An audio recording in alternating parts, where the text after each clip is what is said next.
हरिः ओम्।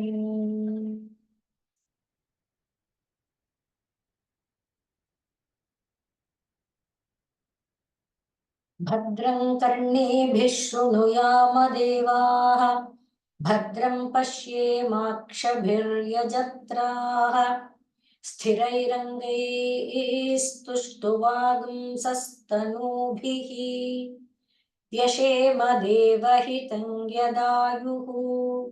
स्वस्ति न इन्द्रो वृद्धश्रवाः, स्वस्ति नः पूषा विश्ववेदाः, स्वस्ति नस्तार्क्ष्यो अरिष्टनेमिः, स्वस्ति नो बृहस्पतिर्दधातु। ॐ शान्तिः शान्तिः शान्तिः।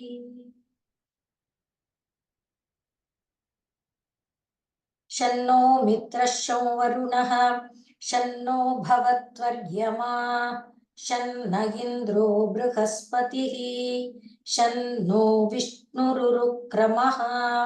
नमो ब्रह्मणे नमस्ते वायो, त्वमेव प्रत्यक्षं ब्रह्मासि, त्वामेव प्रत्यक्षं ब्रह्म वदिष्यामि, ऋतं वदिष्यामि, सत्यं वदिष्यामि, तन्मामवतु तद्वक्तारमवतु, अवतु माम् अवतु वक्तारम्।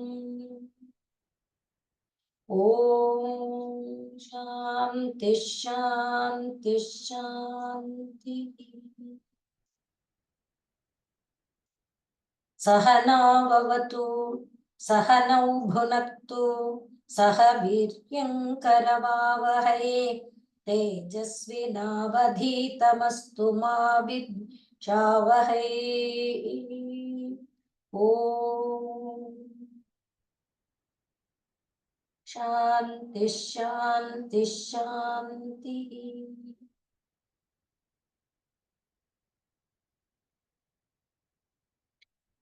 ततो यस्मात् परं नापरमस्ति किंचित्, यस्मान्नाणीयो न ज्यायोस्ति कश्चित्, वृक्ष इव स्तब्धः दिवि तिष्ठत्येकः, तेनेदं पूर्णं ಪುರುಷೇಣ ಸರ್ವಂ. ಪರಮಾತ್ಮನ ಸ್ವರೂಪವನ್ನ ತಿಳಿಸ್ತಾ, ಯಾರನ್ನ ತಿಳಿಯುವುದಕ್ಕೆ ಹಿಂದಿನ ಅಧ್ಯಾಯದಲ್ಲಿ ಸಾಧನಾ ಕ್ರಮಗಳನ್ನ ಹೇಳಿದ್ರು, ಅಂಥ ಪರಮಾತ್ಮನ ಸ್ವರೂಪವನ್ನ, ಪರಬ್ರಹ್ಮನ ಸ್ವರೂಪವನ್ನ ಹೇಳ್ತಾ, ಅದು ಸುಮ್ಮನೆ ಕಟ್ಟುಕಥೆಯಲ್ಲ, ನಾನು ಕಂಡಿದ್ದೇನೆ, ನಾನು ನೋಡಿದ್ದೇನೆ. ಈ ಯಾವುದು ಸತ್ವರಜಸ್ತಮೋ ಗುಣಾತ್ಮಕವಾದಂಥ ಗುಣಗಳ ವ್ಯಾಪ್ತಿಯಲ್ಲಿದೆಯೋ ಅದನ್ನ ಮೀರಿದ ನೆಲೆ, ಅದರಿಂದ ತಮಸಃ ಪರಸ್ತಾತ್ ತಮಸಃ ಪರಂ. ಆದ್ರಿಂದ ಗೀತಾಚಾರ್ಯ ಹೇಳುವಾಗ ಯಾವುದು ವಿಶ್ವಾಂಡ ಬ್ರಹ್ಮಾಂಡಾತ್ಮಕವಾಗಿ ಸೃಷ್ಟವಾಗಿದೆಯೋ ಆ ಎಲ್ಲ ಲೋಕಗಳು, ನ ತದಸ್ತಿ ಪೃಥಿವ್ಯಾಂ ವಾ ದಿವಿ ದೇವೇಶು ವಾ ಪುನಃ ಸತ್ವಂ ಯದೇಭಿಸ್ತ್ರಿಭಿರ್ಗುಣೈರ್ಮುಕ್ತಂ. ಆದ್ರಿಂದ ಈ ಮೂರು ಗುಣಗಳ ವ್ಯಾಪ್ತಿ ಬ್ರಹ್ಮಲೋಕದವರೆಗೆ ಕೂಡ ಇದೆ. ಆ ಎಲ್ಲವನ್ನೂ ದಾಟಬೇಕು, ಅದಕ್ಕೆ ತಮಸಃ ಪರಸ್ತಾತ್. ಬ್ರಹ್ಮನೇ ಆಗಿದ್ರು, ಬ್ರಹ್ಮಲೋಕದ ಸಿದ್ಧಿಯನ್ನೇ ಪಡೆದಿದ್ರು ಕೂಡ ಅದು ಕೊನೆಯ ಸಿದ್ಧಿ ಅಲ್ಲ. ಆದ್ರಿಂದ ಇಲ್ಲಿ ಹೇಳುವಾಗ ವೇದಾಹಮೇತಂ ಅನ್ನುವ ಮಂತ್ರದಲ್ಲಿ ತಮೇವ ವಿದಿತ್ವಾ ಅಮೃತತ್ವಮೇತಿ ನಾಣ್ಯ ಪಂಥ ವಿದ್ಯತೆಯನಾಯ ಅನ್ನುವಾಗ, ನೀನು ಆರಿಸಿಕೊಂಡ ಜ್ಞಾನ, ಆರಿಸಿಕೊಂಡ ಸಾಧನಾ ಮಾರ್ಗ, ಅದು ಜ್ಞಾನ ಮಾರ್ಗವೋ ಭಕ್ತಿ ಮಾರ್ಗವೋ ರಾಜಯೋಗ ಮಾರ್ಗವೋ ಏನೇ ಆಗಿರಬಹುದು, ಆ ಮಾರ್ಗದಲ್ಲಿ ದೊರಕುತ್ತಾ ಇರುವಂತಹ ದೊರಕಿದ್ದಂತ ಸಿದ್ಧಿಗಳು ಅನುಭವಗಳು ಏನೇ ಇರಬಹುದು, ದೈವ ಸಾಕ್ಷಾತ್ಕಾರವೂ ಆಗಿರಬಹುದು, ಆದರೆ ಅದೇ ಕೊನೆಯ ಘಟ್ಟವಲ್ಲ. ಯಾಕೆ ಅಂದ್ರೆ ನಾವು ಅದಕ್ಕೆ ಅನೇಕ ದೃಷ್ಟಾಂತಗಳನ್ನ ನೋಡಿದೀವಿ. ಮತ್ತೆ ಮತ್ತೆ ನೆನಪು ಮಾಡ್ಕೊಳ್ಳುವಂಥದ್ದು ನಾಮದೇವರನ್ನ. ಹಾಗೆ ಅಲ್ಲದೆ ಪರಮಾತ್ಮನನ್ನ ಸಾಕ್ಷಾತ್ಕಾರ ಮಾಡಿಕೊಂಡ್ರು ಕೂಡ ಅಹಂಕಾರದ ಒಂದು ಭಾವದಲ್ಲಿ ಉಳಿದವರು, ಅಂದ್ರೆ ನಾನು ಪರಮಾತ್ಮನನ್ನ ಕಂಡಿದ್ದೇನೆ ಅನ್ನುವುದೇ ಒಂದು ಅಹಂಕಾರವಾಗಿ ಆಗ್ಬಿಟ್ಟಾಗ, ಅದಕ್ಕೋಸ್ಕರನೇ ಶ್ರೀರಾಮಕೃಷ್ಣರು ಹೇಳ್ತಾರೆ, ಯಾವ ಒಂದು ಮುಳ್ಳಿನ ಸಹಾಯದಿಂದ ಮುಳ್ಳನ್ನ ತೆಗೆದಿದೆವೋ, ಸೂಜಿಯ ಸಹಾಯದಿಂದ ಮುಳ್ಳನ್ನು ತೆಗೆದಿದೀವೋ ಅದನ್ನು ಆ ಮುಳ್ಳನ್ನು ಎರಡನ್ನು ಬಿಸಾಕ್ಬೇಕಾದ್ದೆ. ಹಾಗೆ ಸತ್ವಗುಣದ ಸಹಾಯದಿಂದ ಈ ಪ್ರಪಂಚವನ್ನ ದಾಟುವ ದೋಣಿಯನ್ನ ಮಾಡಿಕೊಂಡು ನಾವು ದಾಟಿದ್ರು, ಇದು ನನಗೆ ಉಪಕಾರ ಮಾಡಿದೆ, ಇದು ನನಗೆ ಸಹಾಯಕ ಅಂತ ಸತ್ವವನ್ನೇ ಆಶ್ರಯಿಸ್ಕೊಂಡಿದ್ರು, ಅದು ನಮ್ಮನ್ನ ಮತ್ತೆ ತಳ್ಳೋದೇನೆ. ಯಾಕೆಂದ್ರೆ ಗುಣಗಳ ವ್ಯಾಪ್ತಿ ಎಲ್ಲಿವರೆಗಿದೆ ಅಲ್ಲಿಯವರೆಗೆ ತಮಸ್ಸೆ. ಅದು ಎಷ್ಟೇ ಸತ್ವಗುಣ ಪ್ರಕರ್ಷಮಾನವಾಗಿದ್ರು, ಸಂಪೂರ್ಣ ಸತ್ವ ಅನ್ನೋದಾಗಿದ್ರೂ ಕೂಡ ಅದಕ್ಕೆ ಮತ್ತೆ ನಾವು ಜಯ ವಿಜಯರನ್ನ ದೃಷ್ಟಾಂತವಾಗಿ ನೋಡ್ಕೊಳ್ಬಹುದು. ಹಾಗಾಗಿ ಸತ್ವಗುಣದ ಒಂದು ಅಂದ್ರೆ ಒಟ್ಟು ಗುಣ ಇದೆ ಅಂದ್ರೆ ಅದು ಸತ್ವವಾಗ್ಲಿ ರಜಸ್ಸಾಗ್ಲಿ ತಮಸ್ಸಾಗ್ಲಿ ಅದು ನಮ್ಮನ್ನ ಬೀಳಿಸೋದಕ್ಕೆ ಇರೋದೆ. ಆದ್ರಿಂದಲೇ ವೇದಾಹಮೇತಂ ಪುರುಷಂ ಮಹಾಂತಂ, ಯಾರವನು ಅದು ಎಲ್ಲಿದೆ ಅಂದ್ರೆ ಆದಿತ್ಯವರ್ಣಂ ತಮಸಃ ಪರಸ್ತಾತ್ ತಮೇವಂ ವಿದಿತ್ವಾ ಅತಿಮೃತ್ಯುಮೇತಿ ಆದ್ರೆ ನಾಣ್ಯ ಪಂಥ ವಿದ್ಯತೆ ಅಯನಾಯ. ಆದ್ರಿಂದ ಆ ಪರಮಾತ್ಮನನ್ನೇ ತಿಳಿಬೇಕೆ ಹೊರತು ಬೇರೆ ಏನನ್ನೋ ತಿಳಿದಿದ್ದೇನೆ, ನನಗದು ಗೊತ್ತಾಗಿದೆ, ನಾನು ಸಾಕ್ಷಾತ್ಕಾರ ಪಡೆದಿದ್ದೇನೆ ಅಂದ್ರೆ ಅದು ಅತಿ ಮೃತ್ಯುವಿಗೆ ಕಾರಣವಾಗಲ್ಲ. ಸಿದ್ಧಿಗಳಿಗೆ ಕಾರಣ ಆಗ್ಬಹುದು, ಸಾಕ್ಷಾತ್ಕಾರದಿಂದ ಬೇರೆ ಬೇರೆ ಲಾಭಗಳಾಗಬಹುದು. ಅಂದ್ರೆ ಯಾರ್ಯಾರಿಗೂ ಏನೇನನ್ನೋ ಅನುಗ್ರಹ ಮಾಡುವಂಥ ಶಾಪಾನುಗ್ರಹ ಮಾಡುವಂಥ ಸಾಮರ್ಥ್ಯ ಸಿಕ್ಕಬಹುದು, ಆದ್ರೆ ಅದು ಅತಿ ಮೃತ್ಯುವಾಗಲ್ಲ ಅನ್ನುವುದನ್ನ ಹಿಂದಿನ ಮಂತ್ರದಲ್ಲಿ ಹೇಳಿ, ಆದ್ರಿಂದ ತಮಸಃ ಅನ್ನುವಾಗ ಗುಣಗಳ ವ್ಯಾಪ್ತಿ, ಆ ಗುಣಗಳ ವ್ಯಾಪ್ತಿಯನ್ನು ಮೀರಿದ ನೆಲೆ ಏನಿದೆ ಆ ನೆಲೆಯೇ ಪರಮಾತ್ಮನ ನೆಲೆ. ಆದ್ರಿಂದ ಅವನು ಕಾರ್ಯ ಕಾರಣ ನಿರ್ಮುಕ್ತನಾದವನು. ಕಾರಣ ಕಾರ್ಯಗಳ ವ್ಯಾಪ್ತಿ ಎಲ್ಲಿವರೆಗಿದೆ ಅಲ್ಲಿ ಕಾರಣ ಕಾರ್ಯಗಳಿದ್ದೆ ಅಂದ್ರೆ ಮಾಯಾ ಉಪಾಧಿ ಸಹಿತನಾಗಿ ಪರಮಾತ್ಮ ಇದ್ದಾನೆ. ಪರಮಾತ್ಮ ಮಾಯೆಯನ್ನ ಉಪಾಧಿಯಾಗಿ ತಗೊಂಡ ಅಂದ್ರೆ ಅವನು ಸೃಷ್ಟಿ ಕಾರ್ಯವನ್ನ ಮಾಡಕ್ಕೆ ಹೊರಟಿದ್ದಾನೆ. ಆದ್ದರಿಂದ ಆ ನೆಲೆ ಅಲ್ಲ, ಅದಕ್ಕೂ ಮೀರಿದ ನೆಲೆ. ಅದನ್ನೇ ನಾವು ಶ್ರುತಿಗೀತೆ ಹೇಳುವಂತಹ ಮಾತುಗಳನ್ನ ಹೇಳ್ಕೊಂಡಿದ್ದು. ಎಲ್ಲಿಯವರೆಗೆ ಈ ಮಾಯಾ ನೆಲೆ ಅನ್ನೋದನ್ನ ಅಂದ್ರೆ ಸತ್ವರಜಸ್ತಮೋ ಗುಣಗಳದು ಅಂತೇವೆ, ಅಲ್ಲಿಯವರೆಗೆ ನಾವು ಮಾಯಲ್ಲೇ ಇದ್ದೇವೆ. ಅದಕ್ಕೆ ಉದಾಹರಣೆ ಕೊಟ್ಟಿದ್ದೇನು, ಭೂಮಿಯಲ್ಲಿ ಎಲ್ಲಿ ಬೇಕಾದ್ರಿರು, ಹಿಮಾಲಯದಲ್ಲಿ ಬೇಕಾದ್ರಿರು, ಸಮುದ್ರದಲ್ಲಿ ಬೇಕಾದ್ರಿರು, ಗಂಗೆ ಎಲ್ಲಿದ್ರು ಅದು ಭೂಮಿನೇ. ಭೂಮವು ಅದರಿಂದ ಭುವಿದತ್ತ ಪದಾನೃಣಾಂ, ಭೂಮಿಯಲ್ಲಿ ಎಲ್ಲಿ ಹೆಜ್ಜೆ ಇಟ್ಟಿದ್ರು ಅದು ಭೂಮಿ ಅನ್ನುವ ವ್ಯಾಪ್ತಿಗೆ ಸೇರುತ್ತೆ. ಅದೇ ರೀತಿಯಲ್ಲಿ ಗುಣಗಳ ವ್ಯಾಪ್ತಿಯಲ್ಲಿರುವಂತ ಯಾವುದೇ ಜಾಗದಲ್ಲಿದ್ರು ಅದೇನಾಗುತ್ತೆ ಗುಣವೇ, ತಮಸ್ಸೆ. ಆದ್ರಿಂದ ಯದ್ಯಪಿ ಸತ್ವ ಪ್ರಕರ್ಷ ಇರಬಹುದು ಆದರೂ ಅದು ಅಲ್ಲ ಅನ್ನುವ ತತ್ವವನ್ನ ನಾವು ಹಿಂದಿನ ಮಂತ್ರದಲ್ಲಿ ನೋಡ್ಕೊಂಡ್ವಿ. ಆದ್ರಿಂದ ಅಲ್ಲೇ ಶ್ರುತಿಗೀತೆಯಲ್ಲಿ ಹೇಳುವಾಗ ತಮಃ ಸುಘೋರಂ ಗಹನಂ, ಅದು ತುಂಬಾ ಗಹನವಾದದ್ದು. ಆ ಗಹನವಾದ ಕತ್ತಲೆ ಅದನ್ನ ದಾಟುವುದು ಅನ್ನೋದು ಬಹಳ ಕಷ್ಟ ಇದೆ. ಅದಕ್ಕೇನೆ ನಾವು ಕೃಷ್ಣನ ಉದಾಹರಣೆಯನ್ನು ಕೊಟ್ಟಿದ್ದು. ಅರ್ಜುನ ನಮ್ಮ ಪ್ರತಿನಿಧಿಯಾಗಿದ್ದಾನೆ, ಕೃಷ್ಣನ ಒಂದು ಸಹಾಯ ಇದ್ದ ಕಾರಣ ಅರ್ಜುನನಿಗೆ ಏನಾಯ್ತು, ಆ ಕತ್ತಲೆಯನ್ನ ದಾಟಿ ಹೋಗುವ ಸಾಧ್ಯತೆ ಆಯ್ತು ಅನ್ನುವುದನ್ನ ನೆನಪು ಮಾಡ್ಕೊಳ್ತಾ ಈಗ ಮುಂದಿನ ಮಂತ್ರಕ್ಕೆ ಬಂದ್ವಿ. ಯಸ್ಮಾತ್ ಪರಂ ಅಂದ್ರೆ ಯಾರ ಒಂದು ಸಹಕಾರ ಇದ್ದರೆ ನಾವು ಆ ಯಾವುದು ತುಟ್ಟ ತುದಿಯಾದ ನೆಲೆ ಇದೆ, ಯಾವುದನ್ನ ಛಾಂದೋಗ್ಯ ಭೂಮ ಅಂತ ಹೇಳುತ್ತೆ, ಅಂದ್ರೆ ಅದಕ್ಕಿಂತ ಒಂದೇ ಒಂದು ಕೂದಲು ಗೆರೆಯಷ್ಟು ಕೂಡ ಮೈಕ್ರೋ ಸಣ್ಣ ಇದು ಕೂಡ ಇಲ್ಲವು ಅಂಥ ಒಂದು ಭೂಮ. ಅದರಿಂದ ಯಸ್ಮಾತ್ ಪರಂ ನ ಅಪರಂ ಅಸ್ತಿ, ಯಾವುದು ಅದಕ್ಕಿಂತ ಪರವಿಲ್ಲವೋ ಹಾಗೆ ಯಾವುದು ಅದಕ್ಕಿಂತ ಅಪರವೂ ಅಲ್ಲವೋ. ಮತ್ತೆ ಯಸ್ಮಾತ್ ನ ಅಣೀಯ, ಅಣುವಿನ ಲೆಕ್ಕ ತಗೊಂಡ್ರೆ ಇದು ಅಣು ಅಂತ ನಾವು ಹೇಳೋದಾದ್ರೆ ಅಣುವಿಗೆ ಅಣುವಿನ ಲಕ್ಷಣವನ್ನ ಅಣುವಿನ ಸ್ವರೂಪವನ್ನ ನಮ್ಮ ಭಾರತೀಯ ಪರಂಪರೆಯಲ್ಲಿ ದರ್ಶನಗಳಲ್ಲಿ ಸ್ವಲ್ಪ ಮಟ್ಟಿಗೆ ಹೇಳೋ ಪ್ರಯತ್ನ ಪಟ್ಟಿದ್ದಾರೆ. ಅದನ್ನ ನಾವು ಹೇಳ್ಕೊಂಡಿದ್ದೇವೆ. ಸೂರ್ಯನ ಕಿರಣಗಳು ಕಿಟಕಿಯ ಮೂಲಕ ಒಳಗೆ ಬಂದಾಗ ಸಣ್ಣ ಧೂಳಿನ ಕಣದಂತ ಒಂದು ಇದು ಬರುತ್ತಲ್ಲ, ಅದರ ಒಳಗೆ ಆ ಸಣ್ಣ ಧೂಳಿನ ಕಣ ಕಾಣುತ್ತಲ್ಲ, ಅದರ 64ನೇ ಒಂದು ಭಾಗ ಅಣು ಎಂಬುದಾಗಿ ಒಂದು ಸಣ್ಣ ಕಲ್ಪನೆಗೆ ನಿಲುಕೋದಕ್ಕೆ ಕೊಟ್ಟಿದ್ದಾರೆ. ಆ ಧೂಳಿನ ಕಣನೇ ಎಷ್ಟು ಸಣ್ಣ ಇರುತ್ತೆ, ಅದನ್ನ 64 ಪಾರ್ಟ್ ಮಾಡ್ಬೇಕು ಅನ್ನೋದು ಕಲ್ಪನೆಗೆ ನಿಲುಕಲ್ಲ ಆದ್ರೂ ಸ್ವಲ್ಪ ಪ್ರಯತ್ನ ಮಾಡ್ಕೊಳ್ಬಹುದು. ಹಾಗೆ ಅಣು ಅಂತ ನಾವು ತಗೊಳ್ಳೋದಾದ್ರೆ ಆ ಅಣುವಿಗಿಂತಲೂ ಅಣುವಾಗಿದ್ದಾನೆ. ಅದರಿಂದ ಯಸ್ಮಾತ್ ನ ಅಣೀಯ, ಯಾರಿಗಿಂತ ಅಣುವಾದದ್ದು ಇನ್ನೊಂದಿಲ್ಲವೋ, ಯಾರಿಗಿಂತ ಪರವಾದದ್ದು ಇನ್ನೊಂದಿಲ್ಲವೋ, ಹಾಗೆ ನ ಜ್ಯಾಯೋಸ್ತಿ ಕಶ್ಚಿತ್, ಯಾರಿಗಿಂತ ಹಿರಿದಾದದ್ದು ಗಾತ್ರ, ಅದರಲ್ಲಿ ಕೂಡ ಯಾರು ಈಗ ಉದ್ದ ಅಗಲ ಎತ್ತರ ಗಾತ್ರ ಎಲ್ಲವನ್ನ ತಗೊಂಡು ಹೇಳ್ತಾ ಇದ್ದಾರೆ. ಮಹತ್ ಸ್ವರೂಪದಲ್ಲಿ ಯಾರಿಲ್ಲ.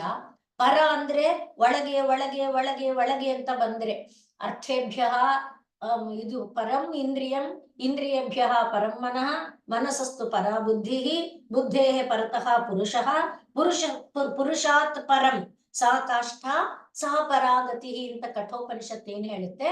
ಹಾಗೆ ಪರ ಪರ ಪರ ಅಂತ ಬಂದ್ರೆ ಅದನ್ನ ದಾಟಿದ ಮೇಲೆ ಅರ್ಥಗಳು ಪರ, ಅರ್ಥಕ್ಕಿಂತ ಪರ ಇಂದ್ರಿಯ, ಇಂದ್ರಿಯಕ್ಕಿಂತ ಪರ ಮನಸ್ಸು, ಮನಸ್ಸಿಗಿಂತ ಪರ ಬುದ್ಧಿ, ಬುದ್ಧಿಗಿಂತ ಪರ ಪುರುಷ, ಪುರುಷನಿಗಿಂತ ಪರ. ಹಾಗೆ ಆ ಪರ ಪರ ಅಂತ ತಕೊಂಡು ಬಂದ್ರೆ ಯಸ್ಮಾತ್ ಪರಂ ನ ಅಪರಮಸ್ತಿ, ಇನ್ನೊಂದು ಎನ್ನುವುದು ಪರ, ಆ ಪರವನ್ನ ಮೀರಿದ ಇನ್ನೊಂದು ಎಂಬುದು ಇಲ್ಲ. ಹಾಗೆ ಎಲ್ಲಿ ಹುಡುಕಿದ್ರು ಕೂಡ ಯಾವುದು ಅಣು ಅಂತ ನೀವು ಹೇಳ್ತಿರೋ ಆ ಅಣು ಅಂದಾಗ 2 ರೂಪನೂ ಹೇಳ್ತಾರೆ ಶಾಸ್ತ್ರಗಳಲ್ಲಿ.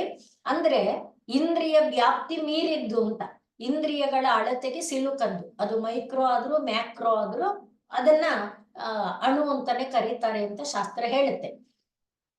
ಆದ್ರಿಂದ ಈಗ ಯಸ್ಮಾತ್ ನಾಣೀಯ, ಹಾಗೆ ನ ಜ್ಯಾಯ, ಈಗ ಅವನು ಹೇಗಿದ್ದಾನೆ ಹಾಗೆ ಅಂದ್ರೆ ಹೇಗಿದ್ದಾನೆ ಅಂದ್ರೆ ವೃಕ್ಷ ಇವ ಸ್ತಬ್ಧ, ಮರದಂತೆ ಸ್ತಬ್ಧನಾಗಿ ಇದ್ದಾನೆ. ಮತ್ತೆ ಎಲ್ಲಿದ್ದಾನೆ, ದಿವಿ ತಿಷ್ಠತಿ, ದಿವಿ ಅಂದಾಗ ಯಾವ ಒಂದು ಸಪೋರ್ಟ್ ಇಲ್ಲ ಅಂತ. ಈಗ ಭೂಮಿಯಲ್ಲಿ ಮರಗಳಾದ್ರೆ ಭೂಮಿಯನ್ನು ಆಶ್ರಯಿಸಿಕೊಂಡಿದೆ, ಅದರ ಬೇರುಗಳು ಭೂಮಿಯ ಒಳಭಾಗದಲ್ಲಿದೆ, ಮರದ ಮೇಲ್ಭಾಗ ಭೂಮಿಯಿಂದ ಮೇಲಕ್ಕಿದೆ. ಆ ರೀತಿ ಇವನಿಗೆ ಆಸರೆ ಇಲ್ಲ, ಅದಕ್ಕೆ ದಿವಿ ಅನ್ನೋ ಶಬ್ದವನ್ನ ಕೊಟ್ಟಿದ್ದಾರೆ. ಆದ್ರಿಂದ ದಿವಿ ತಿಷ್ಠತಿ, ಎಷ್ಟು ಮರ ಇದೆ, ಏಕಃ ಒಂದೇ, ಹಾಗೆ ಇದೆ.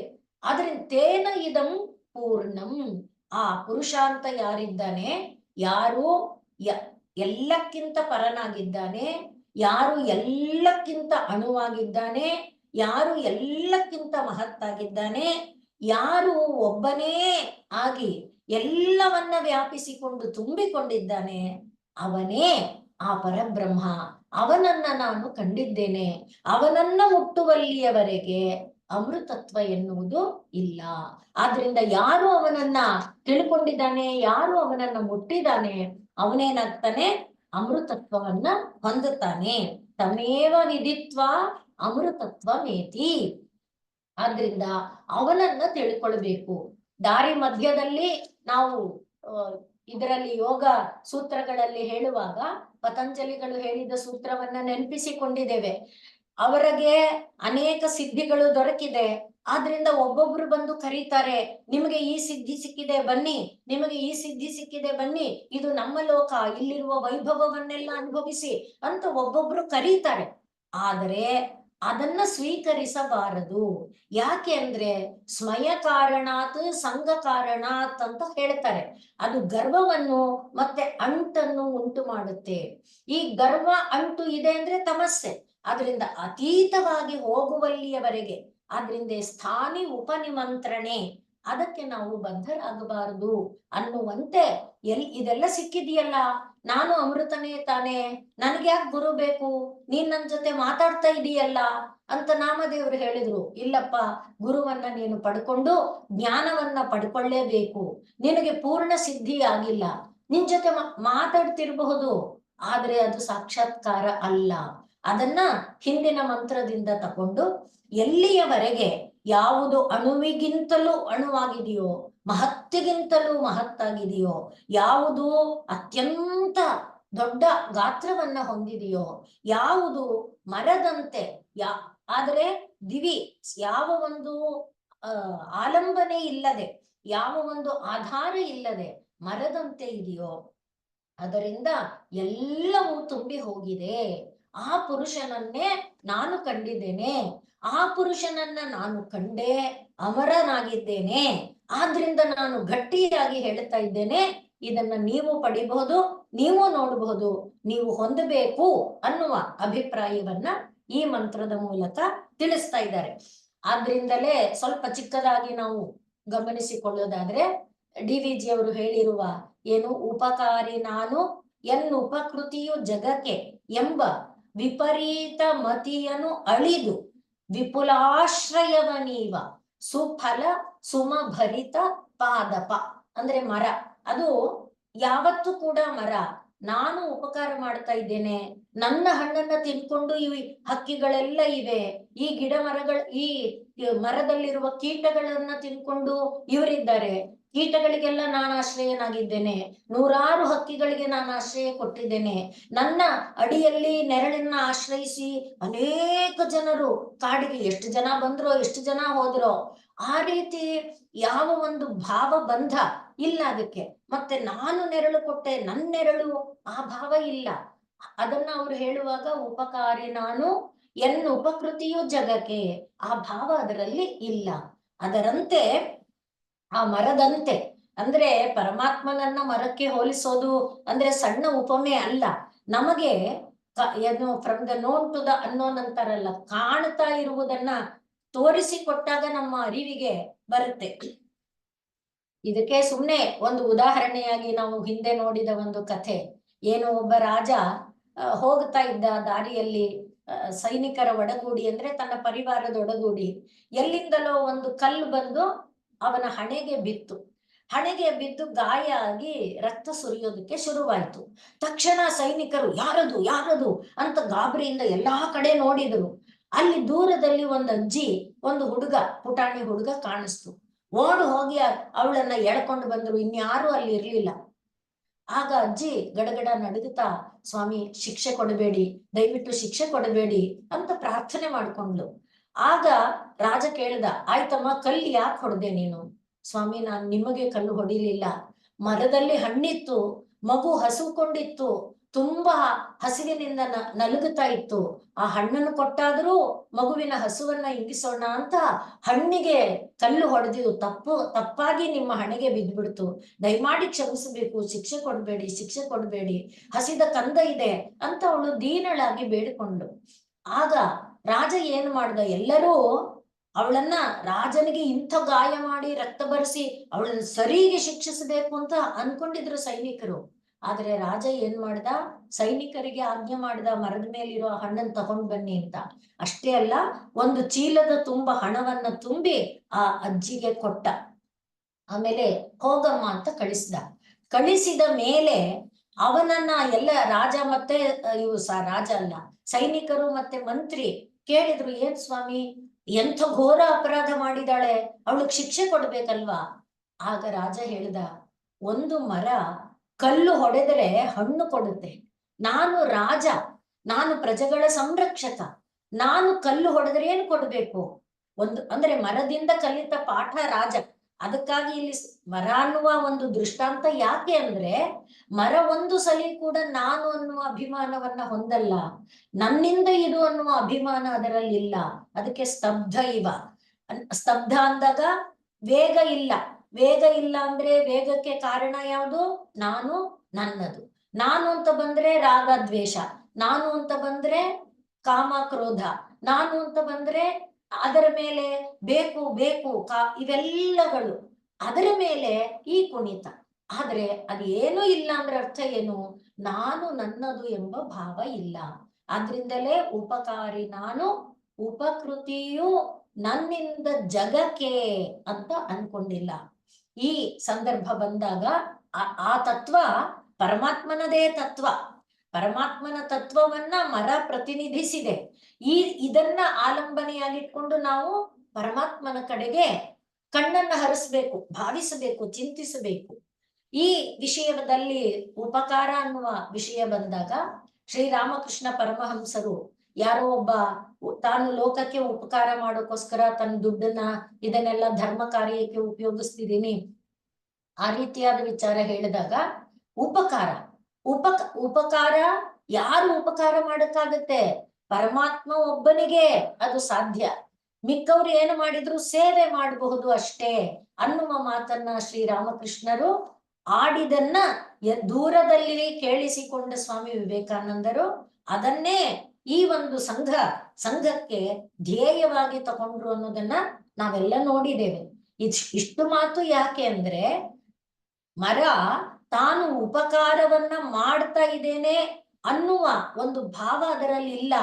ಅದೇ ರೀತಿಯಲ್ಲಿ ಪರತತ್ವ ಉಪಕಾರ ಮಾಡುದಾದ್ರೆ ಪರತತ್ವ ಮಾತ್ರ ಮಾಡಕ್ಕಾಗುತ್ತೆ.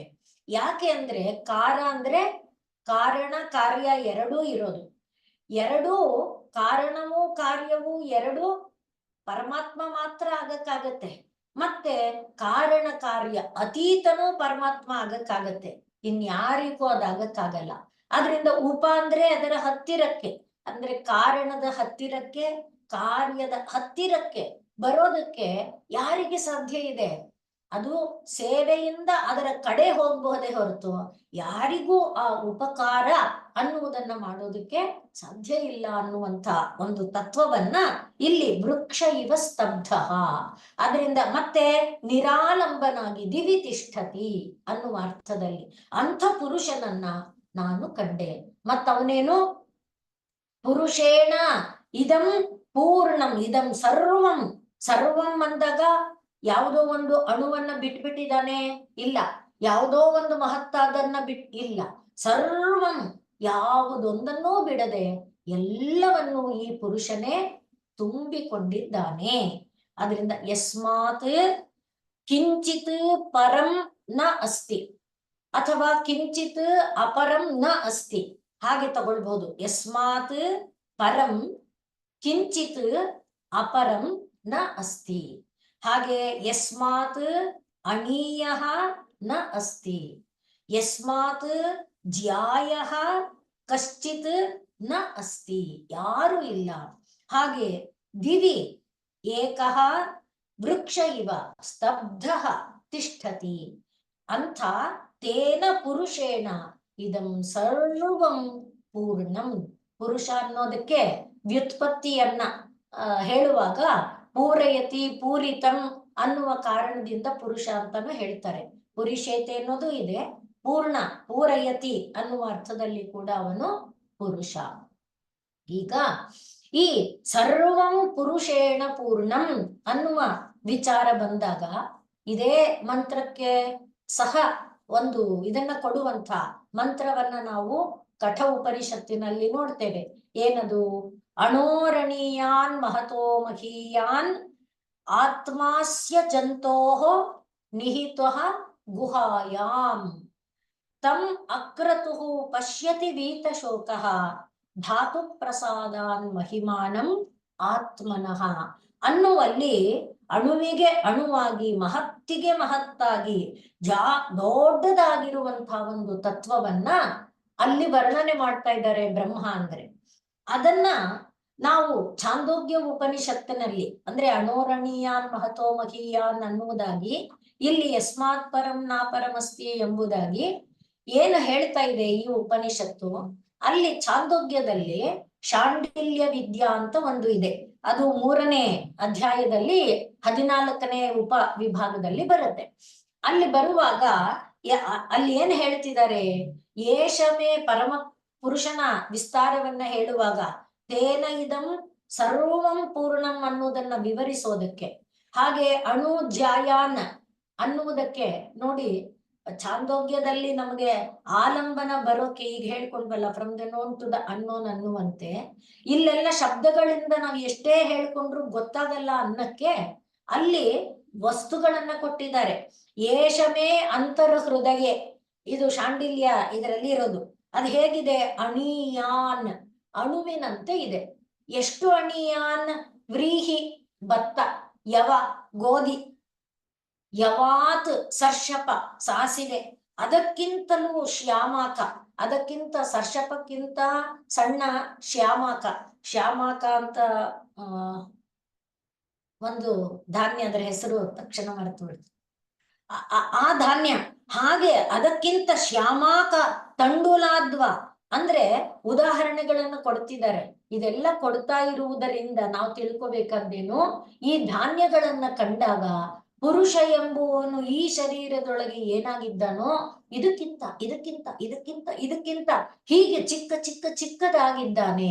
ಆದರೆ ಅವನು ತಂಡುಲದಲ್ಲಿ ಸರ್ವವ್ಯಾಪಿಯಾಗಿ, ಯವದಲ್ಲಿ ಸರ್ವವ್ಯಾಪಿಯಾಗಿ, ಶ್ಯಾಮಾಕದಲ್ಲಿ ಸರ್ವವ್ಯಾಪಿಯಾಗಿ, ಅಂದ್ರೆ ಅದರ ಅಣುಗಳಿದೆಯಲ್ಲ, ಒಂದು ಸಣ್ಣ ಸಾಸಿವೆ ಆದ್ರೂ ಅದರಲ್ಲೂ ಅಣುಗಳಿದೆಯಲ್ಲ, ಆ ಎಲ್ಲವನ್ನ ವ್ಯಾಪಿಸಿಕೊಂಡು ಇದ್ದಾನೆ. ಅದನ್ನ ನೋಡ್ತಾ ನೀನು ಪರತತ್ವದ ಕಡೆಗೆ ಬಾ ಅನ್ನುವುದನ್ನ ಶಾಂಡಿಲ್ಯ ಹೇಳುತ್ತೆ.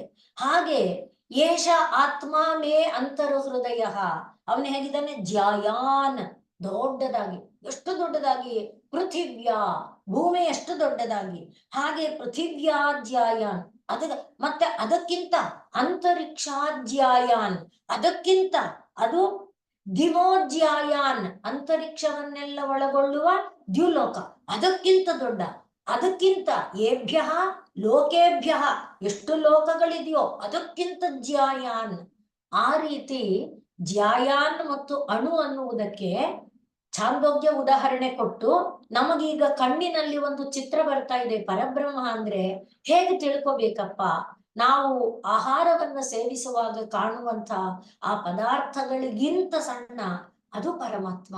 ಅವಾಗ ಈ ಪದಾರ್ಥವನ್ನ ಕಂಡಾಗ ಪರಮಾತ್ಮ ಈ ರೂಪದಲ್ಲಿ ಇದ್ದಾನೆ, ಈ ರೂಪದಲ್ಲಿ ಅಮೃತನಾಗಿ ಸಂಪೂರ್ಣ ಜಾಗವನ್ನ ವ್ಯಾಪಿಸಿಕೊಂಡಿದ್ದಾನೆ. ಹಾಗೆ ಪೃಥ್ವಿಯನ್ನ, ಈ ಗಿಡ ಮರ ಇದನ್ನೆಲ್ಲ ನೋಡ್ತಾ ಅವುಗಳ ಮೂಲಕ ಇವನು ಇಲ್ಲಿದ್ದಾನೆ, ಪೂರ್ಣನಾಗಿದ್ದಾನೆ, ಇದಕ್ಕಿಂತ ಜ್ಯಾಯಾನ್, ಇದಕ್ಕಿಂತ ಜ್ಯಾಯಾನ್, ಇದಕ್ಕಿಂತ ಅಣೀಯಾನ್, ಇದಕ್ಕಿಂತ, ಈ ರೀತಿಯಾಗಿ ನಾವು ತಿಳ್ಕೊಳ್ಬೇಕು ಅನ್ನುವುದಕ್ಕೆ ಇದು ನಮಗೆ ಒಂದು ಪ್ರಾಕ್ಟಿಕಲ್ ಇದರ ತರಹ. ಅದನ್ನ ಹಿಡ್ಕೊಂಡು ಒಳಕ್ಕೆ ಬರ್ಬೇಕು, ಅಲ್ಲೇ ನಿಲ್ಲುವಂತಿಲ್ಲ. ಹಿಂದಿನ ಮಂತ್ರ ಹೇಳಿದೆಯಲ್ಲ, ಆಯ್ತು ನನಗೆ ಸಾಕ್ಷಾತ್ಕಾರ ಆಯ್ತು, ಆಯ್ತು ನಾನು ದೇವರನ್ನ ಕಂಡಾಯ್ತು, ದೇವರ ಅನುಭೂತಿ ಆಯ್ತು, ಕಣ್ಣು, ಎಷ್ಟೋ ಜನ ಹೇಳ್ತಾರೆ ನನಗೆ ಅನುಭವದಲ್ಲಿ ಇಲ್ಲಿ ಅದು ಗೋಚರ ಆಯ್ತು, ಇದು ಗೋಚರ ಆಯ್ತು, ಹೃದಯದಲ್ಲಿ ನಾನು ಅದನ್ನ ಕಂಡೆ. ಆದರೆ ಅಷ್ಟೇ ಸಾಕ್ಷಾತ್ಕಾರ ಅಲ್ಲ, ಅಲ್ಲಿಂದಲೂ ಸಾಗಬೇಕು ಅನ್ನುವ ತತ್ವವನ್ನ ಈ ಋಷಿ, ಯಾರು ತಾನು ತನ್ನ ಅಂತರಂಗದಲ್ಲಿ ಪರಬ್ರಹ್ಮನನ್ನ ಕಂಡಿದ್ದಾನೆ, ಅಮೃತತ್ವವನ್ನ ಹೊಂದುವ ನೆಲೆಗೆ ಹೇತುಭೂತವಾಗಿರುವ ಈ ವಿಷಯವನ್ನ ಅವನು ಮತ್ತೆ ನಮಗೆ ಸ್ಪಷ್ಟಪಡಿಸ್ತಾ ಇದ್ದಾನೆ. ಅದರಿಂದಲೇ ಈ ಮಂತ್ರದಿಂದ ನಮಗೆ ಗೊತ್ತಾಗಿದ್ದು, ಆಲಂಬನಾತ್ಮಕವಾಗಿರುವಂಥ ಇವುಗಳನ್ನ ಹಿಡ್ಕೊಂಡು ಈ ಆಲಂಬನೆಯಿಂದ ಒಳಗೆ ಒಳಗೆ ಸಾಗುತ್ತಾ ಎಲ್ಲವನ್ನ ದಾಟಿರುವ, ಕಾರ್ಯಕಾರಣದ ನೆಲೆಯನ್ನು ದಾಟಿರುವಂಥ ಆ ಪರಾತ್ಪರ ವಸ್ತುವಿನವರೆಗೆ ನಾವು ಸಾಗಿದಾಗ ಮಾತ್ರ ಅಮೃತತ್ವದ ದಾರಿ, ಅಮೃತತ್ವ ನಮ್ಮದಾಗತ್ತೆ ಅನ್ನುವುದನ್ನ ಈ ಮಂತ್ರ ಹೇಳ್ತಾ ಇದೆ. ಯಸ್ಮಾತ್ ಪರಂ ನ ಅಪರಮಸ್ತಿ ಕಿಂಚಿತ್, ಹಾಗೆ ಯಸ್ಮಾತ್ ನ ಅಣೀಯ ನ ಜ್ಯಾಯೋಸ್ತಿ ಕಶ್ಚಿತ್. ಯಾಕೆಂದ್ರೆ ಅಣೀಯ ಪುಮಾನ್ ಪುಲ್ಲಿಂಗ ಇದೆ, ಅದಕ್ಕೆ ಕಶ್ಚಿತ್ ಇದೆ. ಅಲ್ಲಿ ಪರಂ ಅನ್ನುವುದು ನಪುಂಸಕಲಿಂಗ ಇದೆ, ಅದರಿಂದ ಕಿಂಚಿತ್ ಅಂತ ಇದೆ. ಇದು ಚಿತ್ ಅನ್ನೋದು ಗೊತ್ತಿಲ್ಲದ ವಿಷಯವನ್ನ ಹೇಳುವಾಗ ಆ ಚಿತ್ ಅನ್ನುವ ಪ್ರತ್ಯಯ ಬರುತ್ತೆ. ಕಿಮ್ ಅನ್ನುವ ಶಬ್ದನ ಯಾವುದು ಪುಲ್ಲಿಂಗ ಆಗಿದ್ರೆ ಪುಲ್ಲಿಂಗ, ಸ್ತ್ರೀಲಿಂಗ ಆದ್ರೆ ಸ್ತ್ರೀಲಿಂಗವಾಗಿ ಕಾಚಿತ್, ಕಶ್ಚಿತ್, ಕಿಂಚಿತ್, ಕಸ್ಮಿನ್ಶ್ಚಿತ್, ಈ ರೀತಿಯಾಗಿ ಹೇಳ್ತಾ ಹೋಗ್ಬೋದು. ಈಗ ಮತ್ತೆ ಅವನು ಏನಾಗಿದ್ದಾನೆ ಅಂದ್ರೆ ಪುರುಷ, ತೇನ ಪುರುಷೇಣ ಇದಂ ಸರ್ವಂ ಪೂರ್ಣಂ. ಹೇಗಪ್ಪ ಅದು ಅಂದ್ರೆ ಒಂದು ವೃಕ್ಷದಂತೆ.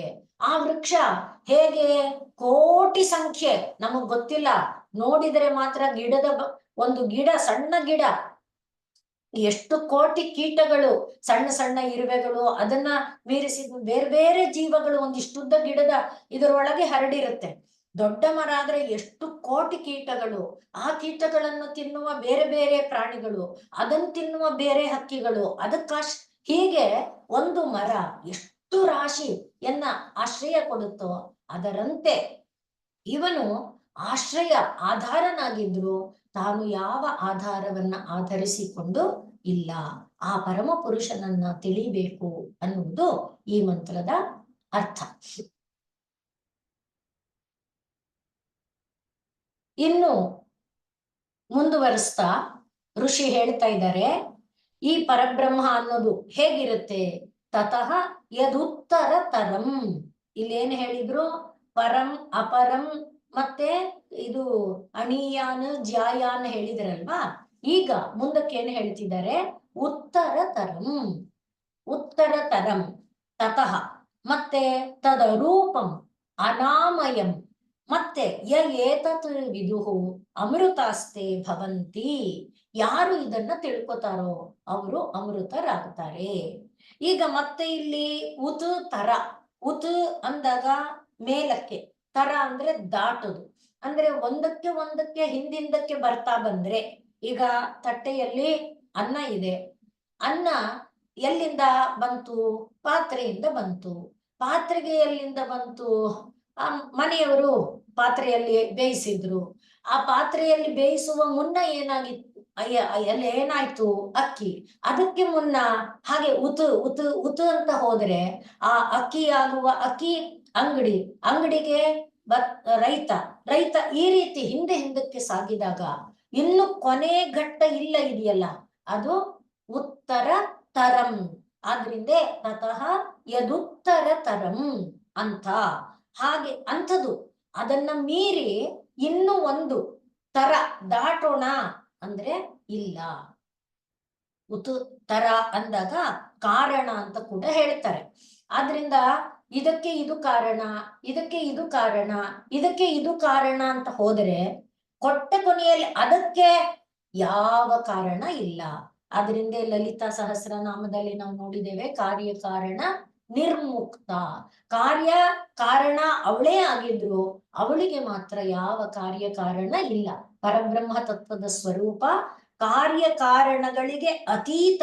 ಆದ್ರಿಂದ ಉತ್ತರ ತರಂ. ಮತ್ತೆ ಅದ್ ಹೇಗಿದೆ? ಈಗೇನೋ ಇಲ್ಲಿ ಹೇಳಿದ್ವಿ ವೃಕ್ಷ ಇವ ಅಂದ್ವಿ. ಅದಕ್ಕೆ ಅಣೋರಣೀಯನ್ಗೆ ಉದಾಹರಣೆಯಾಗಿ ಭತ್ತವನ್ನ, ಗೋಧಿಯನ್ನ, ಜವೆಯನ್ನ ಇತ್ಯಾದಿಯಾದ ಉದಾಹರಣೆಗಳನ್ನ ಹೇಳಿಕೊಳ್ತಾ ಬಂದ್ವಿ. ಸಾಸಿವೆಯನ್ನ, ಶಾಮಾಕವನ್ನ ಇತ್ಯಾದಿ. ಹಾಗೆ ದೊಡ್ಡದನ್ನ ಹೇಳುವಾಗ ಪೃಥ್ವಿಯನ್ನ, ಅಂತರಿಕ್ಷವನ್ನ, ದ್ಯುಲೋಕವನ್ನ, ಲೋಕಗಳನ್ನ ಹೇಳ್ತಾ ಬಂದ್ವಿ. ಆದ್ರೆ ಇದಕ್ಕೆ ಏನ್ ರೂಪ? ಅರೂಪಂ, ಯಾವ ರೂಪವೂ ಇಲ್ಲ. ಮತ್ತೆ ಅನಾಮಯಂ. ಅನಾಮಯ ಅಂದ್ರೆ, ಆಮಯ ಅಂದ್ರೆ ರೋಗ, ಅನಾಮಯಂ ಅಂದ್ರೆ ರೋಗ ಇಲ್ಲ. ರೋಗ ಇಲ್ಲ ಅಂದ್ರೆ ರೋಗ ಯಾವುದರಿಂದ ಬರುತ್ತೆ? ನಮ್ಮನ್ನ ಸುತ್ತುಗಟ್ಟಿರುವಂತ ಸತ್ವರಜಸ್ತಮೋ ಗುಣಗಳ ಪ್ರಭಾವದಿಂದ ಉಂಟಾಗುವ ಕಾಮಕ್ರೋಧ ಲೋಭ ಮೋಹ ಮದ ಮಾತ್ಸರ್ಯಾದಿಗಳಿಂದ ನಮಗೆ ರೋಗ ಉಂಟಾಗುತ್ತೆ. ನಾವು ಇರುವ ಜಾಗದಲ್ಲಿ ನಮ್ಮ ಸುತ್ತ ಇರುವಂತಹ ಪಶು ಪಕ್ಷಿ ಪ್ರಾಣಿ ಜೀವಿಗಳಿಂದ ನಮಗೆ ರೋಗ ಉಂಟಾಗುತ್ತೆ. ಹಾಗೆ ನಾವಿರುವ ಪ್ರಪಂಚದಲ್ಲಿ ಉಂಟಾಗುವಂತಹ ಬಿರುಗಾಳಿ, ಅತಿವೃಷ್ಟಿ, ಅನಾವೃಷ್ಟಿ, ಭೂಕುಸಿತ ಇತ್ಯಾದಿಗಳಿಂದ ನಮಗೆ ರೋಗ ದುಃಖ ಉಂಟಾಗುತ್ತೆ. ಹೀಗೆ ಇದು ಯಾವುದು ಅಲ್ಲಿಲ್ಲ. ಯಾಕೆ? ಇವೆಲ್ಲ ಕಾರ್ಯರೂಪ. ಈ ಕಾರ್ಯರೂಪಕ್ಕೆಲ್ಲ ಒಂದು ಕಾರಣ ಇದೆ. ಇದು ಕಾರ್ಯಕಾರಣ ಅತೀತವಾಗಿದೆ. ಆದ್ರಿಂದ ಅದು ಅನಾಮಯಂ. ಅಲ್ಲಿ ಯಾವ ರೋಗದ ಸ್ಪರ್ಶ ಎಂಬುದು ಇಲ್ಲ. ಹಾಗಾಗಿ ಅದು ಯತ್ ಉತ್ತರ ತರಂ, ಕಾರಣಗಳನ್ನು ಮೀರಿದ್ದಾಗಿದೆಯೋ, ಯತ್ ಯಾವುದು ಅರೂಪಂ, ಯಾವ ರೂಪವನ್ನು ಹೊಂದಿಲ್ವೋ, ಯತ್ ಅನಾಮಯಂ, ಯಾವ ರೋಗದ ಬಾಧೆಯಿಂದ ಕೂಡಿಲ್ಲವೋ ಅದು, ಅದನ್ನ ಏತತ್ ವಿದುಹು. ಏ ಅಂದ್ರೆ ಯಾರು, ಏತತ್ ಇದನ್ನು, ವಿದುಹು ತಿಳಿದುಕೊಳ್ಳುವರೋ.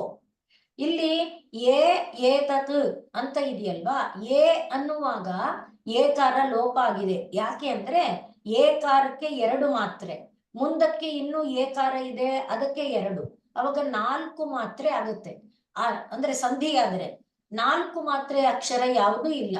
ಅದರಿಂದ ಹ್ರಸ್ವ ದೀರ್ಘ ಪ್ಲುತ ಅಷ್ಟೇ. ಅದಕ್ಕೋಸ್ಕರ ಅಲ್ಲಿ ಏಕಾರ ಲೋಪ ಆಗಿ ಏತತ್ ಅಂದ್ರೆ ಇದು ಸುಮ್ಮನೆ ನಿಮ್ಗೆ ಅರ್ಥ ಆಗತ್ತೆ. ವ್ಯಾಕರಣ ಶಾಸ್ತ್ರದ ನಿಯಮದಲ್ಲಿ ಏಕಾರದ ಮುಂದೆ ಏಕಾರ ಬಂದ್ರೆ ಅದು ಅಯ್ ಆಗುತ್ತೆ, ಯ ಹಾಗೆ ಯಕಾರಕ್ಕೆ ಲೋಪ ಬಂದು ಯ ಉಳ್ಕೊಳ್ಳುತ್ತೆ. ಅದು ಸೂತ್ರ ಇರೋದು. ಅರ್ಥ ಮಾಡಿಸ್ಕೋಸ್ಕರ ಇದನ್ನ ಹೇಳಿದೆ ಅಷ್ಟೇ. ಹಾಗಾಗಿ ಏ ಅನ್ನುವುದು ಶಬ್ದ, ಏ ಅಂದ್ರೆ ಯಾರು, ಬಹುವಚನ. ಏತತ್ ವಿದುಹು, ಯಾರು ಇದನ್ನ ತಿಳ್ಕೊಂಡಿದ್ದಾರೋ ತೇ ಅಮೃತ ಭವಂತಿ, ಅವರು ಅಮೃತರಾಗುತ್ತಾರೆ. ಸರಿಯಪ್ಪ, ಮಿಕ್ಕವರು ಈಗ ಸಾಕ್ಷಾತ್ಕಾರ ಮಾಡ್ಕೊಂಡಿದ್ದವ್ರೆ, ಸಿದ್ಧಿಗಳನ್ನ ಅಧೀನ ಮಾಡ್ಕೊಂಡವ್ರು ಇದ್ದಾರೆ, ಗುರುಗಳು ಎಷ್ಟೊಂದು ಜನಗಳು ಮಾರ್ಗದರ್ಶಕರಾಗಿರೋರು ಇದ್ದಾರೆ. ಅವರೆಲ್ಲರೂ ಕೂಡ ಅಥ ಇತರೆ ದುಃಖಮೇವ ಅಪಿಯಂತಿ. ದುಃಖಮೇವ ಅಂದ್ರೆ ಪ್ರಪಂಚವನ್ನೇ, ಪೃಥಿವಿಯನ್ನೇ, ಯಾವುದರಲ್ಲಿ ಇರುವಲ್ಲಿಯವರೆಗೆ, ಲೋಕವನ್ನೇ. ಲೋಕ ಅಂದ್ರೆ ಅನುಭವ. ಅನುಭವ ಅಂತ ಇದೆ ಅಂದ್ರೆ ಅಲ್ಲಿ ಏನಿದೆ? ಸುಖವೂ ಇದೆ, ದುಃಖವೂ ಇದೆ. ಆದ್ರಿಂದ ಅದು ಒಂದಲ್ಲ ಒಂದು ಬಾರಿ ದುಃಖಕ್ಕೆ ಹೇತುವಾಗುತ್ತೆ. ಆದ್ರಿಂದ ಲೋಕ ಇಲ್ಲದ ಸ್ಥಿತಿ, ಲೋಕ ಅಂದ್ರೆ ಅನುಭವ, ಅನುಭವ ಇಲ್ಲದ ಸ್ಥಿತಿ, ಅದು ಜ್ಞಾನೇಂದ್ರಿಯ ಕರ್ಮೇಂದ್ರಿಯಗಳ ಅನುಭವ ಇರಬಹುದು, ಮನ ಬುದ್ಧಿಗಳ ಒಳಗಿನ ಆಗುವ ಅನುಭವ ಇರಬಹುದು. ಈಗ ನಮಗೆ ವಸ್ತುಗಳು ಕಾಣೋದಕ್ಕೆ ಇಂದ್ರಿಯಗಳು ಸಹಾಯಕ ಆಗತ್ತೆ. ಇಂದ್ರಿಯಗಳು ವಸ್ತುವನ್ನ ಕಾಣುವುದಕ್ಕೆ ಸಹಾಯಕವಾಗಿ ಮನಸ್ಸು ಬುದ್ಧಿಗಳು ಸಹಾಯಕವಾಗುತ್ತೆ. ಆ ಮನಸ್ಸು ಬುದ್ಧಿಗಳಿಗೆ ಮನಸ್ಸು ಬುದ್ಧಿನ ಅರ್ಥ ಮಾಡ್ಕೊಳ್ಳಕ್ಕೆ ಒಳಗಿರುವ ಆತ್ಮ ಚೈತನ್ಯ ಸಹಾಯಕವಾಗುತ್ತೆ. ಅದು ಯಾರನ್ನ ಯಾವುದರ ಸಹಾಯದಿಂದ ಅಂದ್ರೆ ಅಲ್ಲಿ ಯಾವುದರ ಸಹಾಯ ಏನಿಲ್ಲ, ಅಸ್ಥಿ ಅಂತ ಇದೆಯಲ್ಲ, ಅಂದ್ರೆ ಇರುವಿಕೆ ಅಂತ ಇರೋದೇ ಅದು. ಆದ್ರಿಂದ ಅಂದ್ರೆ ಎಕ್ಸಿಸ್ಟೆನ್ಸ್ ಅಂತ ಆ ಎಕ್ಸಿಸ್ಟೆನ್ಸ್ ಅದ್ ಆ ರೀತಿಯಲ್ಲಿ ಅಂದ್ರೆ ಇರುವಿಕೆ ಅಂತ ಏನಿದೆ ಅದು ವರ್ಣನೆಗೆ ನಿಲುಕೋದಲ್ಲ. ಅದನ್ನ ಈ ಮನ ಬುದ್ಧಿ ಇಂದ್ರಿಯಗಳಿಂದ ತಿಳ್ಕೊಳ್ಳುವಂಥದ್ದಲ್ಲ. ಅದು ಕೇವಲ ಅನುಭವ ಅಂತಾದ್ರೂ ಕೂಡ ಇಂದ್ರಿಯ ವ್ಯಾಪ್ತಿ ಒಳಗೆ ನಿಲುಕುವಂಥದ್ದಲ್ಲ. ಆದ್ರಿಂದ ಅನುಭವಾತೀತ ಆದ ಒಂದು ಇದೆಯಲ್ವಾ, ಅಂದ್ರೆ ಒಂದು ಅನುಭವ ಇದೆ ಅಂದ್ರೆ ಒಬ್ಬ ಅನುಭವಿ ಇದ್ದಾನೆ, ಆ ರೀತಿ ದ್ವಂದ್ವ ಇಲ್ಲದ, ಎರಡು ಇಲ್ಲದ ಅನುಭವವೇ ಅವನೇ ಅನುಭವ ಅನ್ನುವ ನೆಲೆಯ ಒಂದು ರೀತಿ ಹೋದಾಗ ಅಮೃತತ್ವ. ಆದ್ರೆ ಯಾರು ಇನ್ನೂ ಈ ಅನುಭವದಲ್ಲಿದ್ದಾರೆ, ಅಂದ್ರೆ ನಾನು ಸಿದ್ಧನಾಗಿದ್ದೇನೆ, ನಾನು ಯೋಗಿಯಾಗಿದ್ದೇನೆ, ನಾನು ತಪಸ್ವಿಯಾಗಿದ್ದೇನೆ, ನಾನು ಋಷಿಯಾಗಿದ್ದೇನೆ ಅನ್ನುವ ಭಾವದಲ್ಲಿ ಯಾರಿದ್ದಾನೆ ಅವನಿಗೆ ಏನಿಲ್ಲ, ಈ ಅಮೃತತ್ವ ಎನ್ನುವುದು ಇಲ್ಲ. ಮೇಲಿನ ಲೋಕಗಳು ದೊರಕಬಹುದು, ಸಿದ್ಧಿಗಳಿಂದ ಅವನು ಉತ್ತಮವಾದ ಲೋಕೋಪಕಾರ ಕೆಲಸವನ್ನ ಮಾಡಿದೆ ಅಂತ ಹೆಮ್ಮೆಯನ್ನ ಪಡ್ಕೊಳ್ಬಹುದು. ಆದರೆ ಅವನಿನ್ನೂ ಈ ಅನುಭವಗಳು ಇರುವಂತಹ ಲೋಕದ ವ್ಯಾಪ್ತಿ ಒಳಗೆ ಇದ್ದಾನೆ ಅನ್ನುವ ಅರ್ಥವನ್ನ, ಇದ್ದಾನೆ ಅಥವಾ ಇರ್ತಾನೆ, ಅವನಿಗೆ ಈ ಬಿಡುಗಡೆ ಎಂಬುದು, ಅಮೃತತ್ವ ಎಂಬುದು ಇಲ್ಲ ಎನ್ನುವುದನ್ನ ಈ ಮಂತ್ರ ಹೇಳ್ತಾ ಇದೆ. ಆದ್ರಿಂದ ಯಾರು ಪರಬ್ರಹ್ಮವನ್ನ ತಿಳ್ಕೊಳ್ಬೇಕು ಅನ್ಕೊಂಡಿದಾರೋ ಅಲ್ಲಿ ಮುಟ್ಟುವಲ್ಲಿಯವರೆಗೆ, ಗುರಿ ಮುಟ್ಟುವಲ್ಲಿಯವರೆಗೆ ನಿಲ್ಲಬಾರದು. ಅದರಿಂದ ಉತ್ತಿಷ್ಠತ ಜಾಗ್ರತ, ಅದಾದ ನಂತರ ಗುರಿ ಮುಟ್ಟುವಲ್ಲಿಯವರೆಗೆ ನಿಲ್ಲದೆ ಸಾಗುತ್ತಾ ಇರಬೇಕು. ಆ ರೀತಿಯಾದ ಅಂದ್ರೆ ಎಲ್ಲಿ ಎಂಡಿದೆಯೋ ಅಲ್ಲಿವರೆಗೆ, ಇನ್ನು ನೆಕ್ಸ್ಟ್ ಗೆರೆ ಏನಿಲ್ಲ ಅನ್ನುವಲ್ಲಿಯವರೆಗೆ ಸಾಗಿದಾಗ ಮಾತ್ರ ಅಮರತ್ವ ಅನ್ನುವುದನ್ನ ಮತ್ತೆ ತನ್ನ ಅನುಭವದಿಂದ ಋಷಿ ಹೇಳ್ತಾ ಇದ್ದಾರೆ.